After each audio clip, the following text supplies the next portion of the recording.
देखिए, हमने आपको पिछले लेक्चर में ग्रंथि के पिछले लेक्चर में आपको क्या बता दिया, आपको हमने एक्सोक्राइन ग्लैंड्स बता दिया है जिसे बहिस्रावी ग्रंथि कहा जाना था। अब हम लोग देखेंगे एंडोक्राइन ग्लैंड्स जिसे अंतःस्रावी ग्रंथि कहा जा रहा है।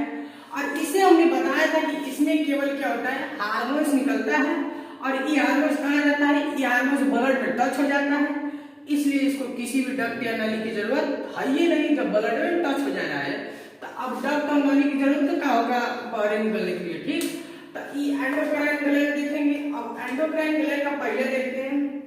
तो एंडोक्राइन ग्लैंड का देखिए, हम लोग नीचे ऊपर से एकदम नीचे की तरफ पढ़ते हुए जाएंगे। पहले देखिए ऊपर ब्रेन में क्या पाया जा रहा है, हाइपोथैलेमस पाया जा रहा है। हाइपोथैलेमस क्या है, एक एंडोक्राइन ग्लैंड है, एक एंडोक्राइन ग्लैंड है जिससे क्या निकलेगा, जब अंतःस्रावी ग्रंथि है तो सभी अंतःस्रावी ग्रंथियों से क्या निकलेगा, हार्मोन्स निकलेगा। तब हाइपोथैलेमस भी एक अंतःस्रावी ग्रंथि है, तो इससे भी क्या निकलेगा, इससे भी कोई ना कोई हार्मोन्स निकलेगा। तो इससे कौन हार्मोन निकल रहा है, नर्वस हार्मोन्स। अब देखिएगा इन नर्वस हार्मोन जो होता है सभी जितना दिख रहा है आपको अंतःस्रावी ग्रंथि, सभी अंतःस्रावी ग्रंथि को कंट्रोल करता है। कौन, हाई नर्वस हार्मोन्स। जो हाइपोथैलेमस जो हार्मोन्स निकाल रहा है ना, ये हार्मोन्स सभी अंतःस्रावी ग्रंथि को कंट्रोल करता है, सबका दादा है। ठीक, देखिए अब देखिएगा जो हाइपोथैलेमस है ना, उसको हम लोग ब्रेन के चैप्टर में एकदम डिटेल से पढ़ेंगे। इसमें बस इतना समझिए कि हाइपोथैलेमस पाया जाता है ब्रेन में पाया जाता है और ये नर्वस हार्मोन्स निकालता है।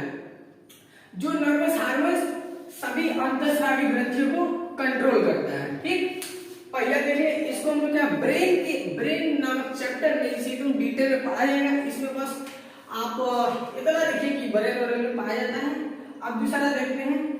दूसरा देखिए, ये भी जो पीनियल ग्लैंड है, तो ये भी अंतःस्रावी ग्रंथि है, पीनियल ग्लैंड है, तो इसमें से भी कोई ना कोई हार्मोन्स निकलेगा। तो देखिएगा ये भी पीनियल जो ग्लैंड है वो भी पाया जाता है ब्रेन में। ब्रेन में तीन तरह के अंतःस्रावी ग्रंथियां पाई जाती हैं। पहला हाइपोथैलेमस, दूसरा पीनियल ग्लैंड, और जो तीसरा होता है पिट्यूटरी ग्लैंड जिसे पीयूष ग्रंथि भी कहते हैं, उसे हम लोग लास्ट में देखेंगे। उतना ही बड़ा है, आप लोग यहाँ पढ़ा देंगे तो बच्चे आ जाएंगे, तो पढ़ने के बाद उसको लास्ट में देखा जाएगा।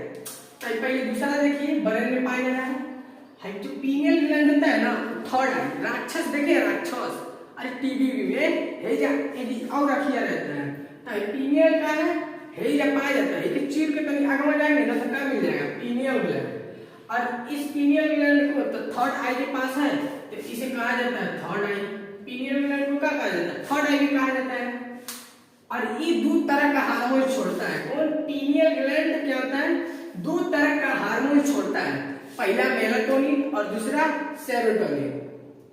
जो मेलाटोनिन होता है, देखिएगा रात के समय आपका स्किन थोड़ा काला होने लगता है। क्यों, क्योंकि जो पीनियल ग्लैंड होता है ना, वो मेलाटोनिन छोड़ने लगता है।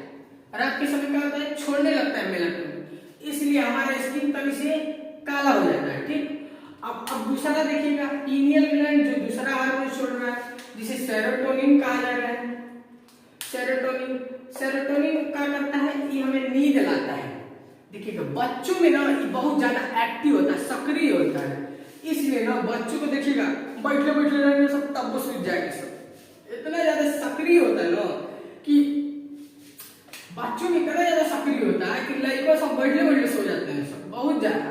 देखिएगा 15 साल मतलब जो बच्चे होते हैं इनमें ज्यादा सक्रिय पाए जाते हैं। जैसे हम लोग मतलब 15 साल या 16 साल से जो ऊपर लोग रहते हैं उनमें इतना सक्रिय नहीं रहता है, इसलिए उन लोग को ज्यादा नींद नहीं आता है। क्या देखिए बच्चों में क्या होता है, ये बच्चों में बहुत अधिक पाया जाता है। इसका एक शोर्ट है, सेरोटोनिन क्या कहता है, रात के समय जब तक लाइट नहीं बंद करेंगे तब तक हम हार्मोन पीनियल ग्लैंड करता है सेरोटोनिन हार्मोन छोड़ेंगे नहीं, तब तक तुमको नींद नहीं आएगा। एक मिनट।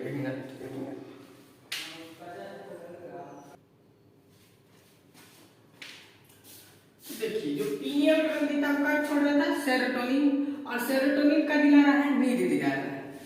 अब इसका क्या शर्त था कि जब तक लाइट नहीं बंद होगा तब तक हम अच्छे से, पीनियल ग्लैंड कहता है, अच्छे से हम हार्मोन्स नहीं छोड़ेंगे, तुमको नींद नहीं आएगा।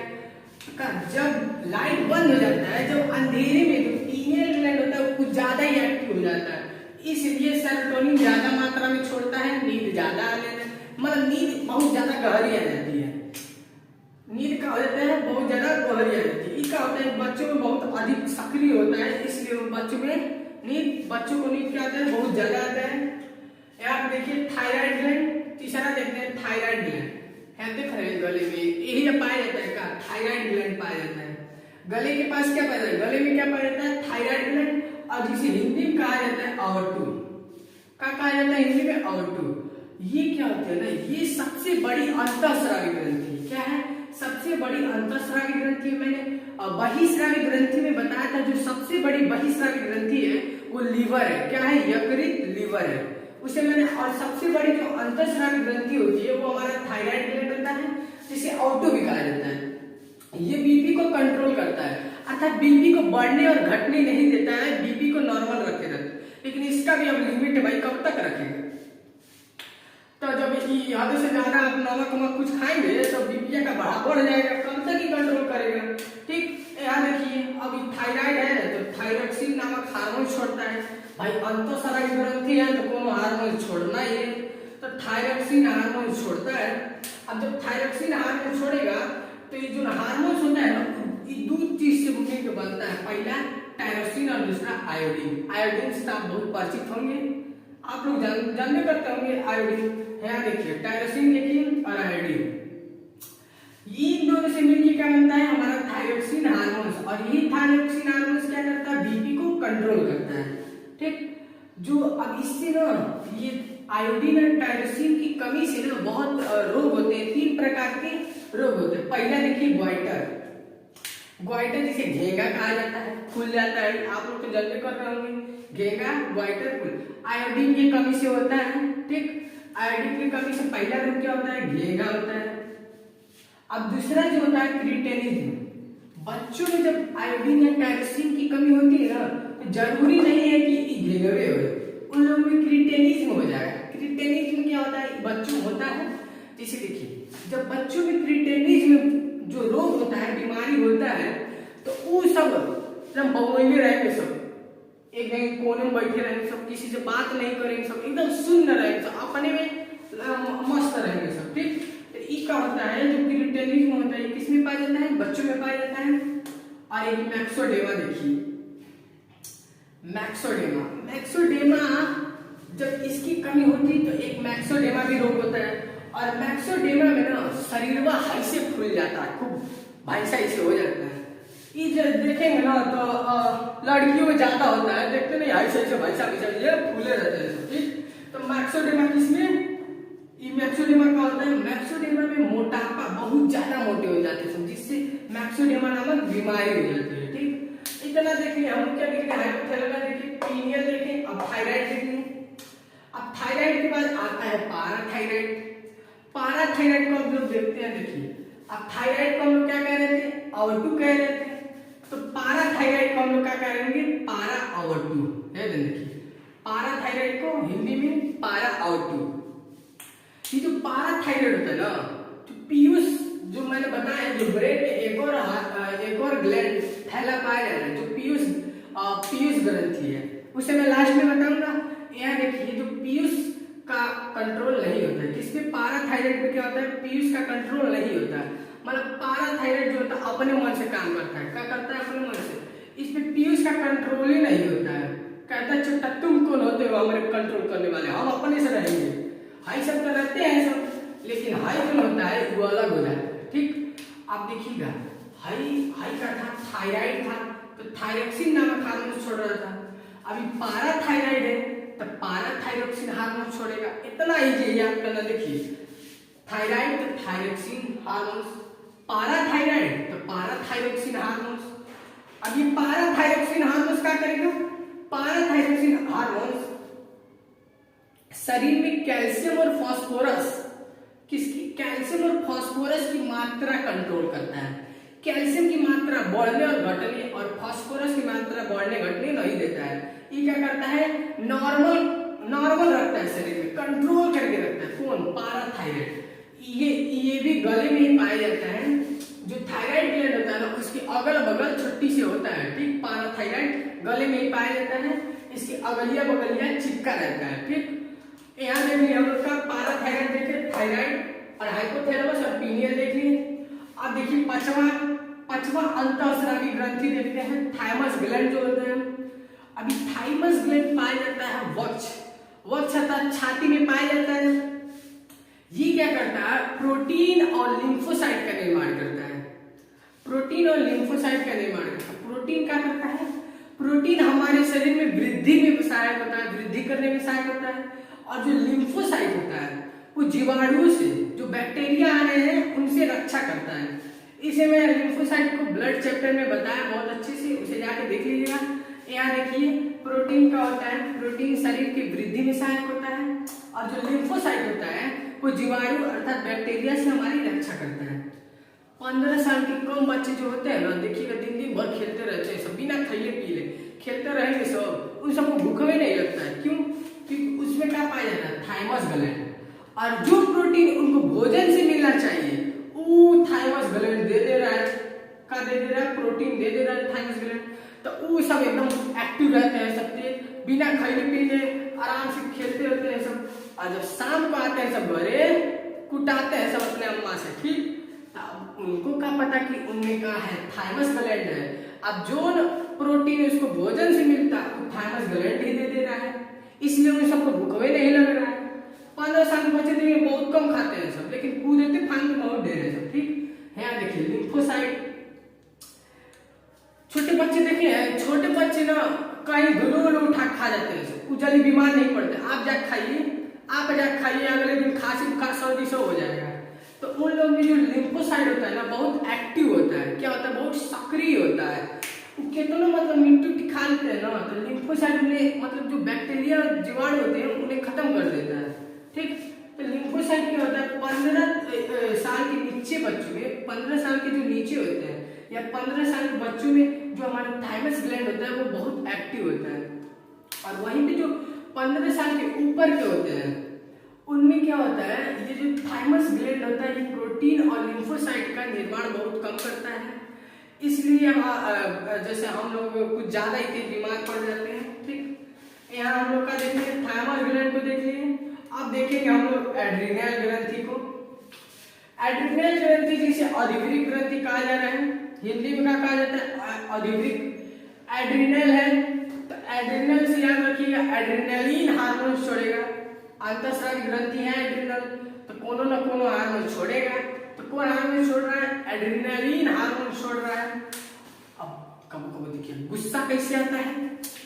अब जैसे मतलब आपके सामने कोनो गलत बात बोला आपके बारे में, चाहे आपका विरोध किया, अब आपका जैसे विरोध करेगा अब ब्रेन में हो जाएगा। अब ब्रेन क्या करेगा, एड्रिनल ग्रंथि को कहेगा छोड़ गुस्सा वाला हार्मोन छोड़। जैसे हार्मोन छोड़ता है एड्रिनल ग्रंथि, आपको गुस्सा आ जाता है, मन तो करता है आगम वाले के एक आध थप्पड़ बजा दिया जाए। ठीक, तो क्या गुस्से में भी क्रोध जब आता है तब वो ये एड्रिनल ग्रंथि हिलाता है, एड्रिनलिन हार्मोन छोड़ेगा। क्रोध से बढ़ जाता है, क्रोध से क्या होता है, भर जाएगा आप लोग। यहाँ देखिए एमरजेंसी में भी यही प्रभावित होता है। जैसे आप रास्ते से जा रहे हैं और अचानक आपका एक्सीडेंट देख लिया। ठीक, तो क्या बहुत घबराहट होती है, तो वो भी क्या होता है, वो भी एड्रिनल ग्रंथि से ही होता है। एड्रिनल ग्रंथि एड्रिनलिन हार्मोन्स को छोड़ता है जिससे हमें घबराहट होने लगती है। ठीक, यहाँ देखिए बीपी को तेज करता है। अब जब गुस्सा में आएंगे तो बीपी तेज ना होगा कि धीरे होगा, नहीं, गुस्सा में आएंगे तो एकदम बीपी तेज। अब जो ना आगे आ जाए उसको फाड़ वाड़ के रख देना। ठीक, अब फाड़ वाड़ के रख देना तो क्या होगा, बीपी तेज हो जाएगा। बीपी क्या हो जाएगा, तेज। लेकिन जो एड्रिनल ग्रंथि है ना उसका जो टेक्निकल नाम होता है उसे 4S या 3F के भी नाम से जाना जाता है। क्या, एड्रिनल ग्रंथि को 4S या 3F के भी नाम से जाना जाता है, ये याद रखिएगा, इंपॉर्टेंट है। 4S या 3F एड्रिनल ग्रंथि को उसके नाम से जाना जाता है। ठीक, आई होप समझ आ गया होगा। इसका स्क्रीनशॉट लीजिए। फिर हम लोग देखेंगे पिट्यूटरी ग्लैंड जिसे पीयूष ग्रंथि कहते हैं, इसका स्क्रीनशॉट लीजिए।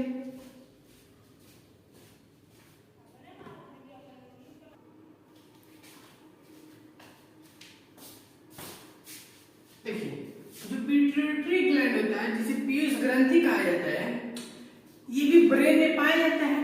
जैसे हाई देखिए, हाई पिट्यूटरी ग्लैंड हो गया, पीयूष ग्रंथि हो गया, और ये समझ लीजिए ब्रेन हो गया, और ऊपर रखा गया, क्या हो गया, ब्रेन उसी के ऊपर रखा है। हाई जो ब्रेन है ना, उसी के नीचे का है पिट्यूटरी ग्लैंड जिसे पीयूष ग्रंथि कहा जाता है। इसलिए इसका ब्रेन के बेस अर्थात ब्रेन के आधार में है। ये क्या है, हाई देखिए, हाई हमारा समझ लीजिए ऐसे तभी ब्रेन हो गया, और यही जगह है, यही जो हमारा पिट्यूटरी ग्लैंड है, तो इसे ब्रेन के नीचे इसी को क्या कहेंगे, आधार कहेंगे। तो इसके नीचे में है, तो ये ब्रेन के आधार में है, बेस पे है, ठीक। तो जो हमारा पिट्यूटरी ग्लैंड होता है जिसे पीयूष ग्रंथि कहा जाता है, वो क्या होता है, ब्रेन के बेस अर्थात आधार में स्थित है। ये देखिए, ये 0.6 ग्राम होता है। ये क्या होता है, 0.6 ग्राम का होता है, और ये बहुत छोटी, जो बहुत छोटी क्या है, बहुत छोटी ग्रंथि है। लेकिन इससे भी छोटी ग्रंथि एक है जिसे पीनियल ग्रंथि कहा जाता है, वो भी ब्रेन में ही पाया जाता है। मैंने अभी इसके पीछे बताया है पीनियल ग्रंथि, जो इससे भी छोटी है, ठीक है, पीयूष ग्रंथि से भी छोटी है। कौन, पीनियल ग्रंथि। ये देखिए, ये पूरी जो पिट्यूटरी ग्लैंड होता है, ये पूरे शरीर को कंट्रोल करके रहता है, इसलिए इसे क्या कहते हैं, मास्टर ग्लैंड कहा जाता है। ये क्या करता है, पूरे शरीर को कंट्रोल करके रखता है। लेकिन याद रखिए, एक चीज को नहीं कंट्रोल करता है, पिट्यूटरी ग्लैंड जिसे पीयूष ग्रंथि कहा जाता है, एक ग्रंथि को नहीं कंट्रोल करता है जिसे पाराथायराइड कहा जाता है। पाराथायराइड ग्रंथि पे जो हमारा पीयूष ग्रंथि होता है उसका कंट्रोल नहीं होता है, ठीक। यहाँ देखिए, अब इस जो पीयूष ग्रंथि है, इससे 5 प्रकार के हार्मोन्स निकलते हैं। पहला TSH जिसे थायराइड स्टिमुलेटेड हार्मोन्स कहा जाता है। थायराइड स्टिमुलेटेड हार्मोन्स, देखिए थायरोक्सिन बनाने के लिए जो हमारा थायराइड ग्लैंड होता है, थायराइड ग्लैंड उससे थायरोक्सिन बनाने के लिए उसको उत्तेजित कौन करता है, थायराइड स्टिमुलेटेड हार्मोन्स। जो हमारा पीयूष ग्रंथि हार्मोन्स निकालता है TSH जिसे थायराइड स्टिमुलेटेड हार्मोन्स कहा जाता है। ये जो थायराइड को उत्तेजित करता है थायरोक्सिन निकालने के लिए, उसको ठोकता है कि निकाल थायरोक्सिन। एक हाथ, ठीक, एक हाथ इसका पीयूष ग्रंथि इसका स्राव करता है, बहाव इसका इसलिए करता है, ठीक। ये क्या करता है, थायराइड ग्लैंड को उत्तेजित करता है, किस लिए, थायरोक्सिन बनाने के लिए। समझ आ गया होगा। चलिए आगे देखते हैं। इससे अब जो दूसरा हार्मोन निकलता है उसे STH कहा जाता है, जिसे सोमेटोट्रोफिक हार्मोन्स कहा जाता है। और ये जो सोमेटोट्रोफिक हार्मोन्स है, ये जिसमें ढेर हो जाता है वो खूब लंबा हो जाता है। खली को देखें, खली को, उसमें कुछ ज्यादा ही पाया जाता है, इसलिए वो खूब लंबा चौड़ा का है, ठीक। और जिसमें नहीं पाया जाता, बहुत कम पाया जाता है, बौना हो जाता है, नाटूरा इससे छोटी सी वजह से बौना कहते हैं लोग। तो क्या हो जाता है, जिसमें कम पाया जाता है क्या हो जाता है, बौना पाया जाता है। लेकिन जिसमें नॉर्मल रहता है वो 5 से 6 फीट का होता है, ठीक। यहाँ देखिए, ये हो गया। अब यहाँ देखिए LTH जिसे लैक्टोजेनिक हार्मोन्स कहा जाता है। लैक्टोजेनिक हार्मोन देखिए, जो अंतःस्रावी ग्रंथि का हम देख रहे हैं पीयूष ग्रंथि, जिससे 5 हार्मोन्स निकल रहे हैं। TSH अर्थात थायराइड स्टिमुलेटेड हार्मोन्स को देख लिए, सोमेटोट्रोफिक हार्मोन को देख लिए। अब देखेंगे लैक्टोजेनिक हार्मोन को। अब जो लैक्टोजेनिक हार्मोन होता है वो दूध का निर्माण करता है। किसका निर्माण, जो जानवरों में किसका दूध का निर्माण कौन करता है भाई, दूध का निर्माण जानवरों या आदमियों में दूध का निर्माण कौन करता है, लैक्टोजेनिक हार्मोन ही करता है। अब देखिएगा, इससे लैक्टोजेनिक हार्मोन को क्या कहते हैं, प्रोलैक्टिन हार्मोन भी कहा जाता है। याद रखिएगा, लैक्टोजेनिक हार्मोन को प्रोलैक्टिन हार्मोन भी कहा जाता है। अब कपो कब ना देखिएगा, जो मानव होता है दूध निकालता है जानवरों से, तो ढेर के लिए ना उसमें ऑक्सीटोसिन का सुई लगा देता है उसके थन में, जिससे जो बच्चा जो गाय अपने बच्चे के लिए जो दूध बचाया जाता है वो भी निकल जाता है। तो क्या होता है, ऑक्सीटोसिन का इतना दलित हो गया सब मन आदमी, तो क्या कर रहे हैं सब, ऑक्सीटोसिन का सुई लगा दे रहे हैं सब, जिससे क्या हो रहा है, दूध का स्राव बहुत तेजी से हो जा रहा है। दूध का स्राव क्या हो जाता है, बहुत तेजी से हो जा रहा है।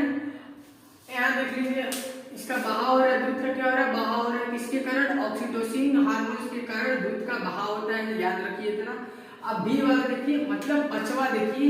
अब पचवा वैसोप्रेसिन, पीयूष ग्रंथि से जो पचवा हार्मोन निकलता है वैसोप्रेसिन, ये क्या करता है, ये पेशाब की सांद्रता, ये जब ढेर हो जाता है तो पेशाब मतलब लाल होने लगता है, वही जब कम रहता है तो एकदम पानी जैसे होने लगता है, लेकिन जब नॉर्मल रहता है तो नॉर्मल होता है। जब ये ज्यादा होता है तो जलन होता है, ठीक, पेशाब में, और वही जब कम होता है तो नॉर्मल अच्छे से होता है, ठीक। यहाँ पे देखिए हमने एंडोक्राइन ग्लैंड्स को कंप्लीट कर लिया। अब नेक्स्ट लेक्चर में हम लोग देखा जाएगा मिक्स्ड ग्लैंड, जिसे मिश्रित ग्रंथि भी कहते हैं। धन्यवाद, इसका स्क्रीनशॉट लीजिए, फिर आगे देखते हैं।